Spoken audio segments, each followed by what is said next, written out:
Bueno, tenemos el placer de compartir esta conversación, este diálogo con el profesor Atilio Borón, invitado por la Facultad de Ciencias Humanas, por la Maestría en Ciencias Sociales de la Facultad y la Secretaría de Investigación y Posgrado de la Facultad. Atilio es un intelectual de las clases populares, es un maestro, es un crítico, es un pensador del pensamiento latinoamericano, es un iluminador de ideas y es una persona, un ser humano extraordinario comprometido con su tiempo histórico.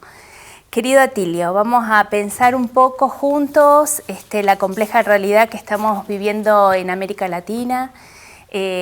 Un poco, bueno, nos gustaría que puedas empezar haciendo un balance del momento que estamos viviendo en un contexto donde hay un resurgir de gobiernos de derecha, de proyectos de sociedad autoritarios, regresivos, reaccionarios.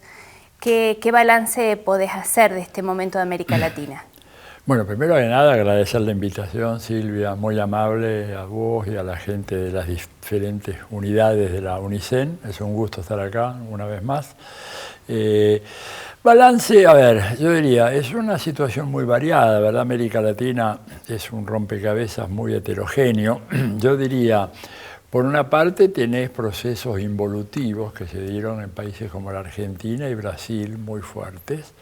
Por otra parte, ha habido un país muy importante en América Latina como México que se incorpora tardíamente al ciclo progresista. Esto a veces la prensa que siempre bate el parche con el hecho de que bueno, se acabó la época de los populismos, que además es un error llamar así a aquellos gobiernos, ¿no? Hay otra caracterización que es más adecuada. Pero en todo caso se ignora de que sí, evidentemente hubo una involución en Argentina, en Brasil, pero al mismo tiempo hubo una evolución positiva en el caso de México.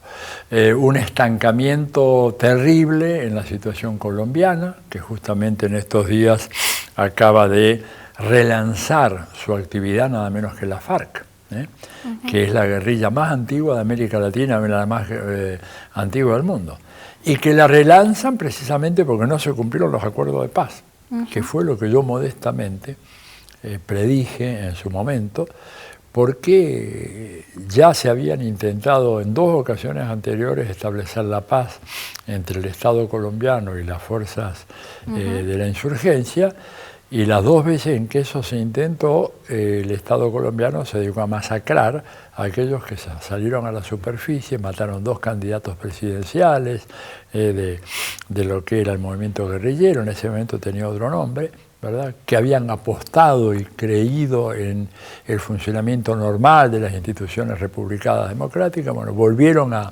caer en esa trampa ahora y acaban de anunciar de que vuelven a la selva a pelear con las armas, ¿verdad? Entonces, tener una situación muy complicada, países en involución, Argentina, Brasil, países que evolucionan, México, países que ya se han cristalizado una situación delicadísima en Colombia, una situación muy complicada en Venezuela, tal vez después podríamos hablar un poquito más en detalle porque es un caso muy atípico. Bolivia, que es el éxito más resonante en términos económicos de América Latina, lo dice el Financial Times, lo dice el Wall Street Journal, o sea, la prensa financiera mundial habla del caso boliviano como el de mayor desempeño económico en estos últimos 10 años en toda la región, ¿verdad? Con un cambio fenomenal hecho por el presidente Evo Morales, que ahora, bueno, busca su reelección en octubre. Uruguay, que mantiene este gobierno del Frente Amplio, nuevamente con un candidato como Martínez, que ya no tiene el carisma de los anteriores, ni de Tabaré, ni el de Pepe Mujica, pero se espera que haga una buena elección. O sea, un panorama muy cambiante. Centroamérica con situaciones muy terribles, ¿verdad? En Honduras, ese gobierno que fue de alguna manera surgió del fraude electoral después del golpe que se le hizo a Mel Zelaya en el 2009. Paraguay también en el 2012. Procesos de retroceso muy fuertes en materia de derechos humanos, derechos sociales, pero bueno, se abre ahora una ventana de oportunidades porque en el caso de Argentina ese proceso involutivo ya prácticamente ha llegado a su fin. Digo, creo que ningún analista serio pronostica otra cosa que una victoria del Frente de Todos el 27 de octubre, en primera vuelta, lo cual podría dar inicio a un relanzamiento de este ciclo progresista, si bien con rasgos no tan sobresalientes como hubo en el pasado, porque 2 de los 3 personajes cruciales de ese periodo están muertos. Estoy hablando de Néstor Kirchner y de Hugo Chávez, y el tercero está preso, que es Lula. Entonces, y el contexto internacional ha cambiado desfavorablemente, ¿verdad? Caída de los precios de las materias primas, un gobierno extraordinariamente reaccionario en Estados Unidos que ha llegado a cometer excesos impensados, digamos. Si a mí me hubieran dicho hace apenas 3 o 4 años que los migrantes centroamericanos o mexicanos que van a Estados Unidos iban a ser capturados en la frontera, los niños separados de los padres, los niños en jaulas, están en jaulas, se los puede ver cualquiera que tenga interés, mira en Google, busca niños en jaula en la frontera México-norteamericana, lo va a ver, muchos de los cuales jamás vuelven a ver a sus padres, los venden para darlos en adopción, familias americanas que están buscando niños en adopción. Yo no lo hubiera creído, hubiera dicho, no, esto es un exceso, esto es una especie de fervor antiimperialista totalmente desbocado, esto no puede ocurrir, está ocurriendo.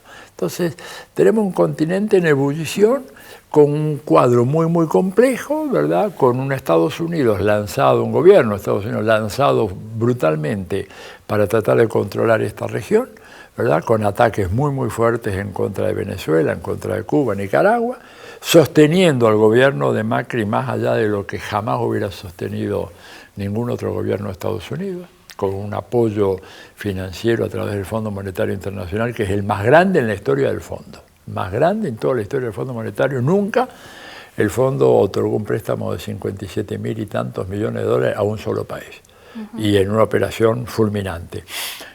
Y esto, bueno, simplemente porque Trump dijo le dan el dinero, nada más, ¿no?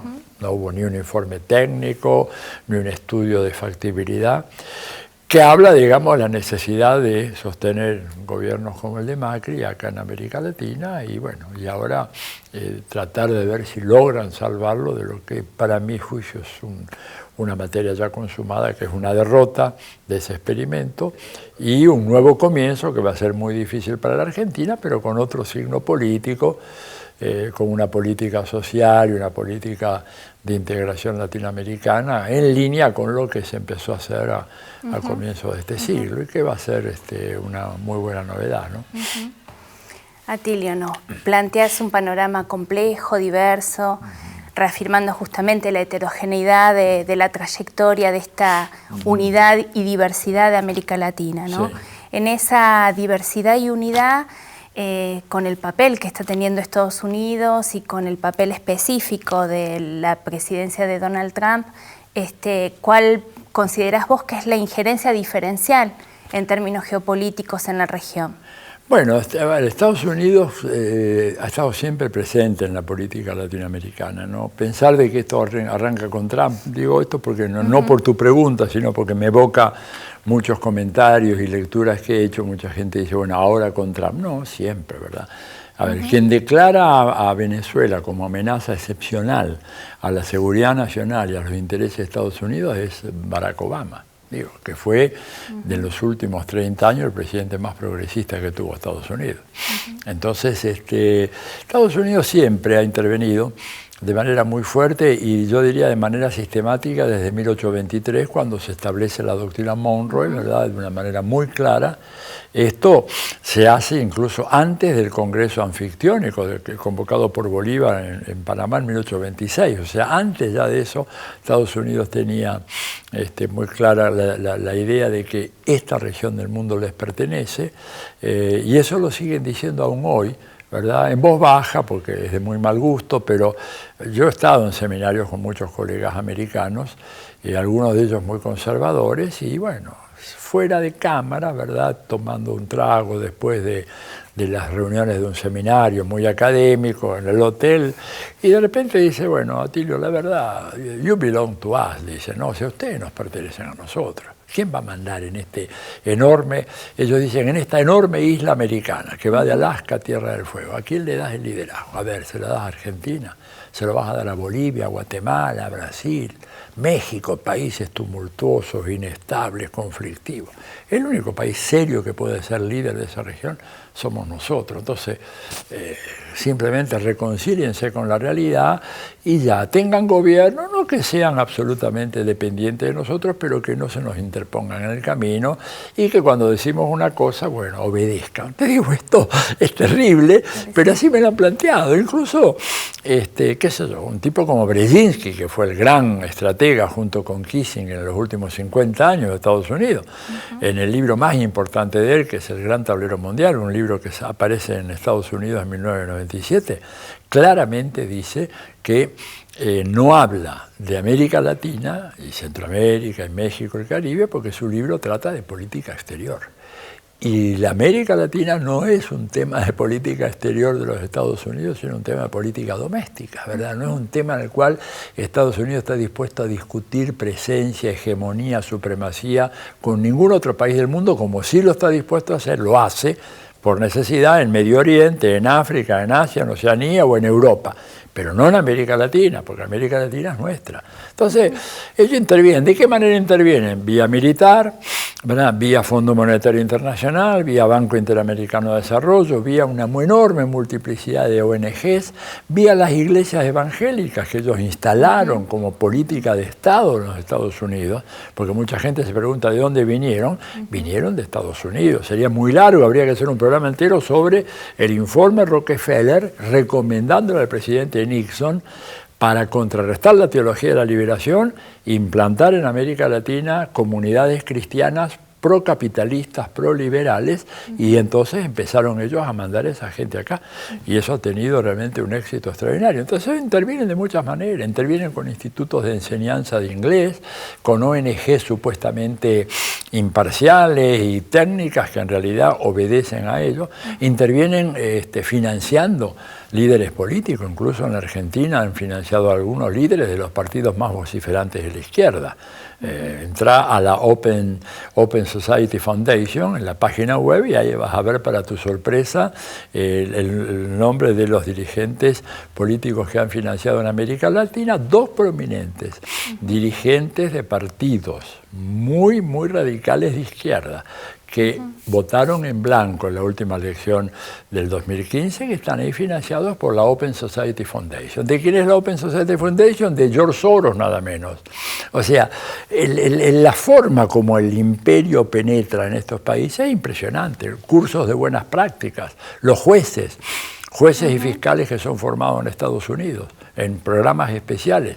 El juez Moro ha ido a esos cursos, el juez Bonadío ha ido a esos cursos. Ahí les enseñan cómo se administra la justicia. Periodistas, ¿verdad? Por ejemplo, Jorge Lanata, muchos de ellos han ido a tomar esos cursos de buenas prácticas. O sea, la presencia es enorme, porque es un imperio muy en serio. A veces la gente se lo toma muy a la chacota, pensando que no, que tal. No, ahí.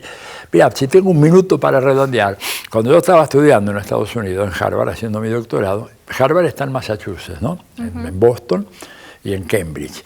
Y entonces nos invitan, como una ocasión especial, a un grupo de estudiantes ya avanzados en el doctorado, a visitar las oficinas del senador Kennedy, Edward Kennedy, que era uno de los líderes más progresistas que había, ¿verdad? Un hombre que siempre estuvo en contra de la dictadura de Pinochet, de Videla, etcétera, etcétera. Vamos a ver a la oficina de él. Yo conocía otras oficinas de Senado acá en la Argentina y en Chile, país en el cual viví un tiempo también, pero el despacho del senador Kennedy era un centro de investigaciones. Tenía 120 doctores, 120 PhDs, ¿verdad? 120, todavía recuerdo hoy, era un piso enorme en donde había el escritorio Argentina, el escritorio de Brasil, el escritorio de Ecología, el escritorio de Derechos Humanos, militares, cuestiones de China, Corea del Norte, ecología. Es decir, un equipo impresionante de gente trabajando, elaborando informes para un senador. Claro, era uno de los senadores más importantes.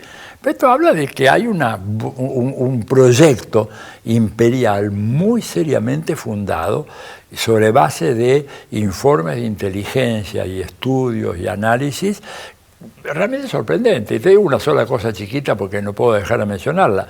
Yo hice mi tesis sobre la Argentina, la constitución del Estado oligárquico en la Argentina de entre 1880 y 1930, ¿verdad? Al fin de las guerras civiles, etc. Mi sorpresa fue mayúscula cuando en Harvard, ni siquiera en la Biblioteca del Congreso, en Harvard yo voy a averiguar qué materiales tenía para el estudio y me encuentro con la colección completa en papel de La Nación y La Prensa desde el momento en que esos dos diarios aparecieron en Buenos Aires en la década de 1870.